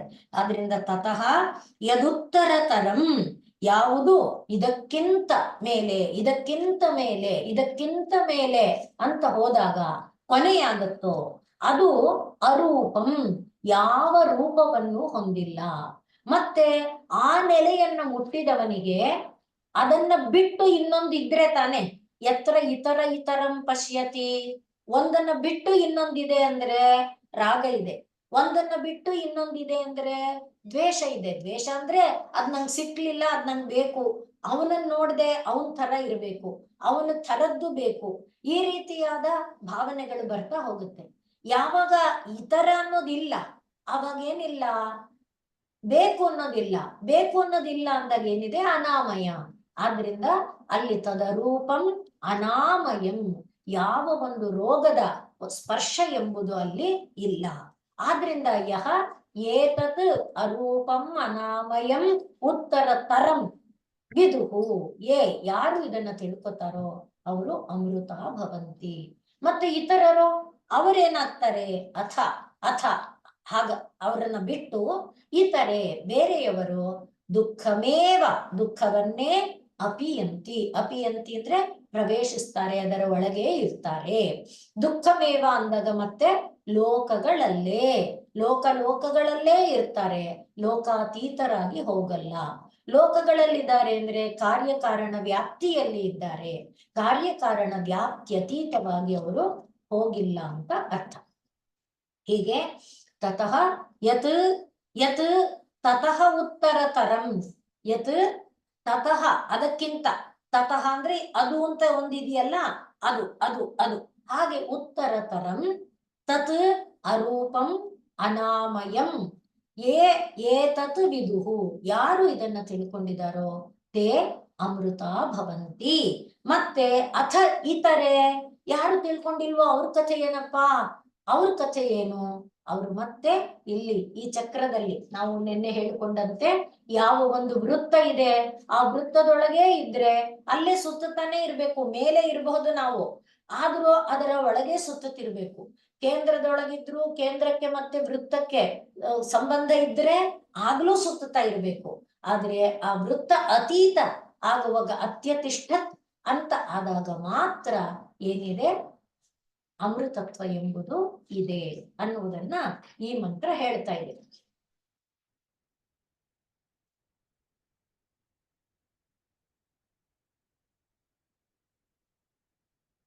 ಇನ್ನು ಮುಂದಿನ ಮಂತ್ರ ಮತ್ತೂ ಕೂಡ ಆ ಬ್ರಹ್ಮನ ಸ್ವರೂಪವನ್ನೇ ಹೇಳ್ತಾ ಇದೆ. ಯಾವುದು? ತತ್ ಅರೂಪಂ ಅನಾಮಯಂ ಅಂತ ಹೇಳಿದ್ರಲ್ವಾ, ಅದನ್ನ ಮತ್ತೆ ಹೇಳ್ತಾ ಇದ್ದಾರೆ. ಏನಂತ? ಉತ್ತರ ತರಂ ಅನ್ನುವುದಾಗಿ. ಮತ್ತೆ ಏನದು? ಸರ್ವಂ ಪುರುಷೇಣ ಪೂರ್ಣಂ ಅಂತೆಲ್ಲ ಏನು ಹೇಳಿದ್ರು ಅದು ಈಗ ಸರ್ವಾನನ ಶಿರೋಗ್ರೀವ, ಸರ್ವಾನನ ಶಿರೋಗ್ರೀವ, ಸರ್ವಭೂತ ಗುಹಾಶಯ, ಸರ್ವವ್ಯಾಪಿ ಸ ಭಗವಾನ್, ತಸ್ಮಾತ್ ಸರ್ವಂ ಅತಃ ಶಿವ. ಆದ್ರೆ ಯಾತಕಪ್ಪ ಆ ಪರಮಾತ್ಮನೇ ಶಿವ? ಯಾತಕಪ್ಪ ಆ ಪರಮಾತ್ಮನ್ನೇ ಮುಟ್ಟಬೇಕು? ಮಧ್ಯದಲ್ಲೇ ನಿಲುಗಡೆ ಹೊಂದಿದ್ರೆ ಯಾಕೆ ಮೇಲ್ಮೇಲಿನ ಲೋಕಕ್ಕೆ ಹೋದ್ರೆ ಆಯ್ತಲ್ಲ, ದೇವಲೋಕ, ಸೂರ್ಯಲೋಕ, ಬ್ರಹ್ಮಲೋಕ ಆಗ್ಲಿಲ್ವಾ? ಇಲ್ಲ. ಯಾಕೆ ಅಂದ್ರೆ ಇಲ್ಲಿ ಹೇಳ್ತಾ ಇದ್ದಾರೆ, ಈ ಲೋಕಗಳನ್ನೆಲ್ಲ ಯಾಕೆ ಕೊಟ್ಟಿರೋದು, ಈ ಒಂದು ಪ್ರಪಂಚದಲ್ಲಿರುವಂತ ರೂಪಗಳನ್ನೆಲ್ಲ ಕೊಟ್ಟಿರೋದು ಯಾಕೆ, ಪ್ರಪಂಚದಲ್ಲಿ ಇಷ್ಟು ರಾಶಿ ತಲೆಗಳ ನಿರ್ಮಾಣ ಆಗಿರೋದು ಯಾಕೆ, ಇಷ್ಟು ಕುತ್ತಿಗೆಗಳಿರೋದು, ಇಷ್ಟು ಕೈಕಾಲುಗಳಿರೋದು ಯಾಕೆ? ಅದರ ಒಳಗಡೆ ಇದ್ದಾನಲ್ಲ, ಗುಹೆ ಒಳಗಡೆ, ಅವನನ್ನ ತಿಳ್ಕೊಳ್ಳಕ್ಕೆ. ಅವನು ಗುಹೆ ಒಳಗಡೆ ಇದ್ರೂ ಕೂಡ ಇಡೀ ಶರೀರವನ್ನ ವ್ಯಾಪಿಸಿಕೊಂಡಿದ್ದಾನೆ, ಸರ್ವವ್ಯಾಪಿಯಾಗಿದ್ದಾನೆ. ಅವನೇ ಭಗವಾನ್, ಅವನನ್ನ ತಿಳ್ಕೊಳ್ಬೇಕು. ಹಾಗಂದ್ರೆ ಅರ್ಥ ಏನು? ಈಗ ನನ್ನ ಮುಖ ಇದೆ, ನನ್ನ ಮುಖವನ್ನ ನಾನು ನೋಡ್ಕೊಂಡಾಗ ಇಂಥ ಮುಖಗಳು ಎಷ್ಟು ನಿರ್ಮಾಣ ಆಗಿದೆ, ಆ ಮುಖಗಳಿಗೆಲ್ಲ ಆಧಾರಭೂತನಾದಂಥವನು, ಇಂಥ ಮುಖಗಳನ್ನ ನಿರ್ಮಿಸಿದವನು. ಹೇಗೆ ಮಡಕೆಗಳನ್ನ ನೋಡಿದಾಗ ಮಡಕೆಗಳನ್ನ ನಿರ್ಮಿಸಿದ ಒಬ್ಬ ಕುಂಬಾರ ನೆನಪಾಗುತ್ತಾನೆ. ದೇವಾಲಯಕ್ಕೆ ಹೋಗಿ ಒಂದು ಶಿಲ್ಪವನ್ನ ನೋಡಿದಾಗ, ಅಥವಾ ದೇವಾಲಯದ ಸುತ್ತ ಪ್ರಾಂಗಣದಲ್ಲಿರುವಂತಹ ಪ್ರಾಕಾರದಲ್ಲಿ ಗೋಪುರದಲ್ಲಿ ಇರುವ ಶಿಲ್ಪ ಕಲೆಯನ್ನ ನೋಡಿದಾಗ, ಅಬ್ಬಾ ಎಂಥ ಕಲೆ, ಯಾರೋ ಮಹಾತ್ಮ ಎಷ್ಟು ಚೆನ್ನಾಗಿ ಚಿತ್ರಿಸಿದ್ದಾನೆ, ಎಷ್ಟು ಚೆನ್ನಾಗಿ ಶಿಲ್ಪ ಕಲೆಯಲ್ಲಿ ನಿಪುಣನಾಗಿದ್ದಾನೆ. ಅಂದ್ರೆ ಆ ಶಿಲ್ಪವನ್ನ ನೋಡಿದಾಗ ಆ ಶಿಲ್ಪ ಕಲೆ, ಆ ಶಿಲ್ಪ ಕಲೆಯ ನೈಪುಣ್ಯ, ಆ ನೈಪುಣ್ಯದ ಹಿಂದೆ ಇರುವ ಪುರುಷನನ್ನ ನಾವು ನೋಡ್ತೇವಲ್ವಾ. ಅದೇ ರೀತಿಯಲ್ಲಿ ಈ ಒಂದು ಮುಖ, ಈ ಒಂದು ಪ್ರಪಂಚದಲ್ಲಿರುವ 1000 ಲಕ್ಷ ಕೋಟಿ ತಲೆಗಳು, ಇವುಗಳೆಲ್ಲ ಏನದು? ಒಂದು ಆಲಂಬನ. ಈ ಆಲಂಬನದಿಂದ ಪರಮಾತ್ಮನ ಕಡೆಗೆ ಸಾಗಬೇಕು. ಪರಮಾತ್ಮ ಇದನ್ನು ಯಾಕೆ ಸೃಷ್ಟಿ ಮಾಡಿದಾನೆ? ಲೀಲಾ ವಿಗ್ರಹ ಧಾರಿಣಿ, ಲೀಲೆಗೋಸ್ಕರ. ಯಾವ ಲೀಲೆ? ಜೀವಗಳನ್ನ ತನ್ನ ಕಡೆಗೆ ಕರೆಸಿಕೊಳ್ಳುವ ಲೀಲೆ. ಬರೋದಿಲ್ಲ, ನಾನು ಇಲ್ಲೇ ಎಂಜಾಯ್ ಮಾಡ್ತೀನಿ, ಆಯ್ತು ಎಂಜಾಯ್ ಮಾಡು. ಎರಡಕ್ಕೂ ಕೂಡ ಇವುಗಳನ್ನೇ, ಯಾವುದನ್ನ? ಈ ಶಿರವನ್ನ, ಆನನವನ್ನ, ಕೈಕಾಲುಗಳನ್ನ, ಎಲ್ಲವನ್ನ ಪರಮಾತ್ಮ ಕೊಟ್ಟಿರೋದು. ಹಾಗಾಗಿ ಸರ್ವಾನನ ಶಿರೋಗ್ರೀವ, ಸರ್ವಭೂತ ಗುಹಾಶಯ, ಅದು ಏನಿದೆ ಸರ್ವವ್ಯಾಪಿ. ಹಾಗೆ ಎಲ್ಲವನ್ನು ವ್ಯಾಪಿಸಿಕೊಂಡಿರುವಂತ ಇವುಗಳನ್ನ ಆಲಂಬನೆಯಾಗಿ ಹಿಡ್ಕೋ. ಈ ಆಲಂಬನೆಯಿಂದ ಏನು ಪರ ಪರ ಪರ, ತರ ತರ ತರ, ಉತ್ತರ ಉತ್ತರ ಅಂತ ಬರ್ತಾ ಆ ಪರಮಾತ್ಮನನ್ನ ಮುಟ್ಟು ಅನ್ನುವುದಾಗಿ. ಆದರೆ ಯಾವುದು ಈ ಮುಖಗಳು, ಈ ಕಣ್ಣು ಕೈಕಾಲುಗಳು ಇವುಗಳಿಂದ ಒಳಗೆ ಸಾಗುತ್ತಾ ಬರುತ್ತೋ ಅದೇ ಪರಮಾತ್ಮ. ಆ ಪರಮಾತ್ಮನನ್ನ ಹಿಡ್ಕೋ ಅನ್ನುವುದು ಕೂಡ ಈ ಮಂತ್ರದಲ್ಲಿ ಕಾಣುತ್ತೆ. ಅದು ಪರಮಾತ್ಮನ ಸ್ವರೂಪ, ನಾನದನ್ನ ಕಂಡಿದ್ದೇನೆ. ಇದಕ್ಕೆ ಮೈತ್ರೇಯಿಗೆ ಯಾಜ್ಞವಲ್ಕ್ಯರು ಹೇಳೋ ದೃಷ್ಟಾಂತಗಳಲ್ಲಿ ಮೊದಲಿಗೆ ಅವರು ಹೇಳೋದು ಆತ್ಮಾವಾರೇ ಇದು ಆತ್ಮ ನವಾರೇ ಪತ್ಯು ಕಾಮಾಯ ಪತಿ ಪ್ರಿಯೋ ಭವತಿ, ಆತ್ಮನಸ್ತು ಕಾಮಾಯ ಪತಿ ಪ್ರಿಯೋ ಭವತಿ ಅಂತ. ಪ್ರಪಂಚದಲ್ಲಿ ನಾವು ಏನೇನನ್ನ ಇಷ್ಟಪಡ್ತೇವೆ ಆ ಎಲ್ಲವನ್ನ ಹೇಳ್ತಾರೆ. ಅಂದ್ರೆ ಮಕ್ಕಳನ್ನ, ವಿದ್ಯೆಯನ್ನ, ಐಶ್ವರ್ಯವನ್ನ, ಅಧಿಕಾರವನ್ನ, ಆಸ್ತಿಯನ್ನ, ಏನೇನು ಇದೆ ಆ ಎಲ್ಲವೂ ಯಾರ ಸ್ವರೂಪ? ಪರಮಾತ್ಮನದೇ ಸ್ವರೂಪ. ಅದನ್ನೇ ಈ ಮಂತ್ರನು ಹೇಳ್ತಾ ಇದೆ. ಸರ್ವಾನನ ಶಿರೋಗ್ರೀವ ಸರ್ವಭೂತ ಗುಹಾಶಯ ಅಂತ ಹೇಳುವಾಗ ಒಂದು ಸೌಂದರ್ಯ ಇದ್ರೆ ಅದು ಪರಮಾತ್ಮನದು, ಒಂದು ಐಶ್ವರ್ಯ ಇದ್ರೆ ಅದು ಪರಮಾತ್ಮನದು, ಒಂದು ಅಧಿಕಾರ ಇದ್ರೆ ಅದು ಪರಮಾತ್ಮನದು. ಅಂದ್ರೆ ಅದನ್ನ ಆಲಂಬನವಾಗಿಟ್ಕೊಂಡು ಒಳಗೆ ಬಾ ಅಂತ. ಅದನ್ನೇ ಗೀತಾಚಾರ್ಯ ಹೇಳುವಾಗ ಏನ್ ಹೇಳ್ದ? ಯದ್ಯದ್ ವಿಭೂತಿ ಮತ್ ಸತ್ವಂ ಶ್ರೀಮತ್ ಊರ್ಜಿತಮೇವವ. ಶ್ರೀರಾಮಕೃಷ್ಣರು ಅದನ್ನ ಹೇಳ್ತಾರೆ. ತತ್ತದೇವ ಅವಗಚ್ಚತ್ವಂ ಮಮ ತೇಜೋಂಶ ಸಂಭವಂ. ಯಾಕೆ ಅವನದು ಅಂತ ತಿಳ್ಕೋಬೇಕು? ಅವನ ಕಡೆಗೆ ಹೋಗಕ್ಕೆ, ಅದು ಅವನಿಗೆ ಸಹಾಯಕವಾಗಿ ನಿಲ್ಲಕ್ಕೆ. ಆದ್ರಿಂದ ಅದೇ ರೀತಿಯಲ್ಲಿ ಈ ಶಿರೋ, ಆನನ, ಗ್ರೀವ ಇವುಗಳಲ್ಲಿ ಇರುವಂತಹ ಸೌಂದರ್ಯ, ಸಾಮರ್ಥ್ಯ, ಶಕ್ತಿ, ಸ್ಥಾನ, ಅಧಿಕಾರ ಅವುಗಳನ್ನ ನೋಡ್ತಾ ನೋಡ್ತಾ ಒಳಗೆ ಅದರಿಂದ ಉತು ತರ ಉತು ತರ ಉತು ತರ ಹಾಗೆ ಪರ ಪರ ಪರ ಎಂಬುದಾಗಿ ಒಳಗೆ ಸಾಗಿದಾಗ ಯಾವುದು ಕೊನೆಯಲ್ಲಿ ನಿಂತಿದೆಯೋ ಅದು ಭಗವಾನ್. ಅದನ್ನ ಮುಟ್ಟಪ್ಪ. ಅದನ್ನ ಮುಟ್ಟುವಲ್ಲಿಯವರೆಗೆ ನಿಲ್ಲಬೇಡ, ಸಾಗುತ್ತಾ ಇರು ಅನ್ನುವುದನ್ನ ಮತ್ತೆ ಋಷಿ ತಾನು ಕಂಡ ಈ ತತ್ವವನ್ನ ಹೇಳ್ತಾ ಇದ್ದಾರೆ. ಆದ್ರಿಂದ ಸರ್ವಾನನ ಶಿರೋಗ್ರೀವ. ಆನನ ಅಂದ್ರೆ ಮುಖ, ಶಿರಹ ಅಂದ್ರೆ ತಲೆ, ಗ್ರೀವ ಅಂದ್ರೆ ಕುತ್ತಿಗೆ. ಮುಖ ಅಂದಾಗ ಮುಖದಲ್ಲಿರುವಂತ ಕಣ್ಣು, ಮೂಗು, ಕಿವಿ ಎಲ್ಲವನ್ನು ಕೂಡ ಸಮನ್ವಯ ಮಾಡಿಕೊಳ್ಬಹುದು. ಅದರಿಂದನೇ ಮತ್ತೆ ಯಾಜ್ಞವಲ್ಕ್ಯರು ಹೇಳುವಾಗ ಕಣ್ಣು ಇದೇನಿದು? ಕಣ್ಣು ಏನು ಮಾಡುತ್ತೆ? ನೋಡುತ್ತೆ. ಇದು ಮಾತ್ರ ನೋಡುತ್ತಾ? ಇಲ್ಲ. ಅಲ್ಲೇನು ಇದೆ? ಕಣ್ಣು. ಅದೇನು ಮಾಡುತ್ತೆ? ನೋಡುತ್ತೆ. ಅಲ್ಲೇನಿದೆ? ಕಣ್ಣು. ಅದೇನು ಮಾಡುತ್ತೆ? ನೋಡುತ್ತೆ. ಹಾಗೆ ವಿಶ್ವದಲ್ಲಿ ಎಲ್ಲೆಲ್ಲಿ ವ್ಯಾಪಕವಾಗಿ ಕಣ್ಣು ಅನ್ನುವುದಿದೆ ಅಲ್ಲೆಲ್ಲ ಏನಿದೆ? ನೋಡುವುದು ಎನ್ನುವುದಿದೆ. ಅದನ್ನ ಯೋಜಿಸಿಕೊಮ್ಮ. ಅದಕ್ಕೆ ನವಾರೆ ಪತ್ಯುಕ್ಕಾಮಾಯ ಅಂತ ಹೇಳಿದಂತೆ ನಾವು ಬಯಸುವಂತ ಸ್ಥಾನಮಾನ, ವಿದ್ಯಾ, ಅಧಿಕಾರಗಳೆಲ್ಲ ಆತ್ಮ ಆತ್ಮ ಆತ್ಮ ಆತ್ಮ. ಅದ ವೃತ್ತದಿಂದ ಅದಕ್ಕೆ ಕನೆಕ್ಟ್ ಮಾಡು, ಆಗ ಅದು ನಿನಗೆ ದೊರಕುತ್ತೆ. ಅದೇ ರೀತಿಯಲ್ಲಿ ಇಂದ್ರಿಯಗಳನ್ನು ಹೇಳ್ತಾ ಬರ್ತಾರೆ. ಅನೇಕ ದೃಷ್ಟಾಂತ ಕೊಡ್ತಾರೆ, ಶಬ್ದಗಳ ದೃಷ್ಟಾಂತ, ಅನೇಕ ದೃಷ್ಟಾಂತಗಳನ್ನ ಕೊಟ್ಟು ಮನದಟ್ಟು ಮಾಡುವ ಪ್ರಯತ್ನ ಮಾಡ್ತಾರೆ ಯಾಜ್ಞವಲ್ಕ್ಯರು ಮೈತ್ರೇಯಿಗೆ. ಹಾಗೆ ಈಗ ನಾವು ನೋಡಿ ಈ ಕಣ್ಣನ್ನ ಆಲಂಬನವಾಗಿಟ್ಕೊಂಡು ನನ್ನ ಕಣ್ಣು ಮಾತ್ರ ನೋಡುತ್ತಾ, ಯಾವ್ಯಾವ್ದು ನೋಡುತ್ತೆ? ಎಲ್ಲೆಲ್ಲಿ ನೋಟ ಅನ್ನೋದಿದೆ ಆ ಎಲ್ಲ ನೋಡಿದ್ಯಾ?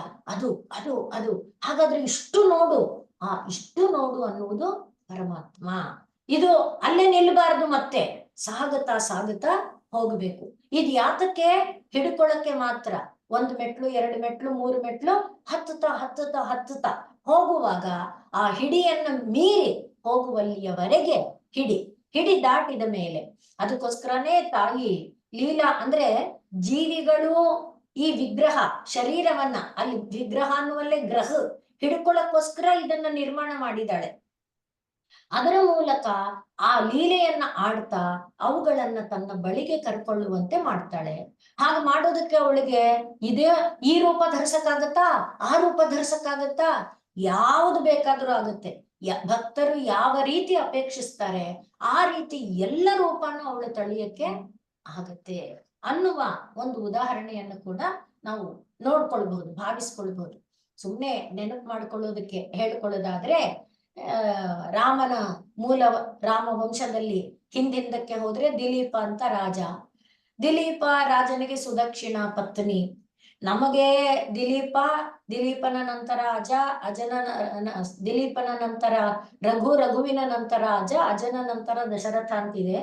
ಭಾಗವತದಲ್ಲಿ ದಿಲೀಪ ಆದ್ಮೇಲೆ 100 ತಲೆಗಳನ್ನ ದಾಟಿದ ಮೇಲೆ ಬರುತ್ತೆ, ದೀರ್ಘಬಾಹು ಅಂತ ಬರ್ತಾನೆ. ಅವನ ನಂತರದಲ್ಲಿ ಇದು ಬರುತ್ತೆ, ಏನು ರಾಮನ ವಂಶ ಬರುತ್ತೆ. ಆದರೆ ಒಟ್ಟು ರಾಮನಿಗಿಂತ ದಿಲೀಪ ಬಹಳ ಹಿಂದೆ ಇದ್ದಾನೆ. ಏನೋ ಇರ್ಲಿ, ಒಟ್ಟು ದಿಲೀಪ ಅವನು ಒಂದು ಸಲಿ ವಸಿಷ್ಠರ ಆಶ್ರಮಕ್ಕೆ ಬರ್ತಾನೆ. ವಸಿಷ್ಠರು ಯೋಗಕ್ಷೇಮ ಎಲ್ಲ ಕೇಳ್ತಾರೆ, ಏನಪ್ಪಾ ಎಲ್ಲರೂ ಚೆನ್ನಾಗಿದ್ದೀರಾ ಅಂತ. ಆ ಎಲ್ಲ ಯೋಗಕ್ಷೇಮ ಆದ್ಮೇಲೆ ಬಂದ ಉದ್ದೇಶ ಹೇಳ್ಬೇಕಲ್ಲ. ಆಗ ಇವನು ಹೇಳ್ತಾನೆ, ಎಲ್ಲ ರೀತಿ ನಾನು ಪ್ರಜೆಗಳು ಎಲ್ಲ ಚೆನ್ನಾಗಿದ್ದೀವಿ, ಎಲ್ಲೆಲ್ಲೂ ಸಂತೋಷ ಸಮಾಧಾನ ತೃಪ್ತಿ ಇದೆ, ಯಾವ ಭಯ ಇಲ್ಲ, ಎಲ್ಲೆಲ್ಲೂ ಧರ್ಮ ಇದೆ, ಎಲ್ಲ ಚೆನ್ನಾಗಿದೆ, ಮತ್ತೆ ಏನು ಸಂತಾನ ಇಲ್ಲ, ಅದಕ್ಕಾಗಿ ನಾನು ಬಂದಿದ್ದೇನೆ ಅಂತ ಹೇಳ್ದ.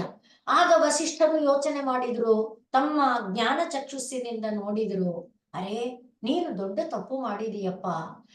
ನಾವು ಮೊದಲಿಂದ ನೋಡಿಕೊಂಡು ಬಂದಿದ್ದೇವೆ, ರಾಜರುಗಳೆಲ್ಲರೂ ಕೂಡ ದೇವತೆಗಳಿಗೆ ಸಹಾಯ ಮಾಡೋದಕ್ಕೆ ದೇವಲೋಕಕ್ಕೆ ಹೋಗಿ ದೇವದಾನವ ಯುದ್ಧದಲ್ಲಿ ಸಹಾಯ ಮಾಡೋದು.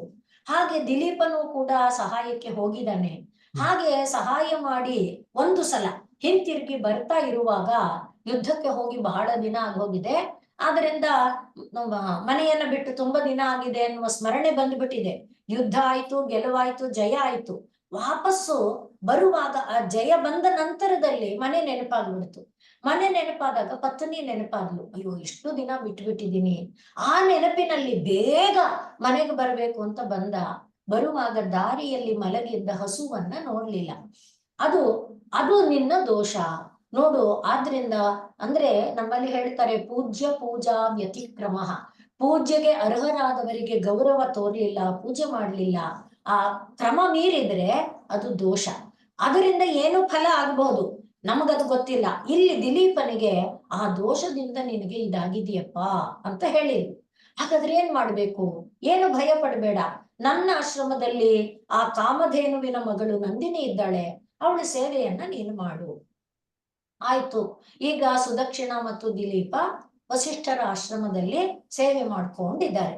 ಎಷ್ಟೋ ಕಾಲ ಕಳೆದಿದೆ.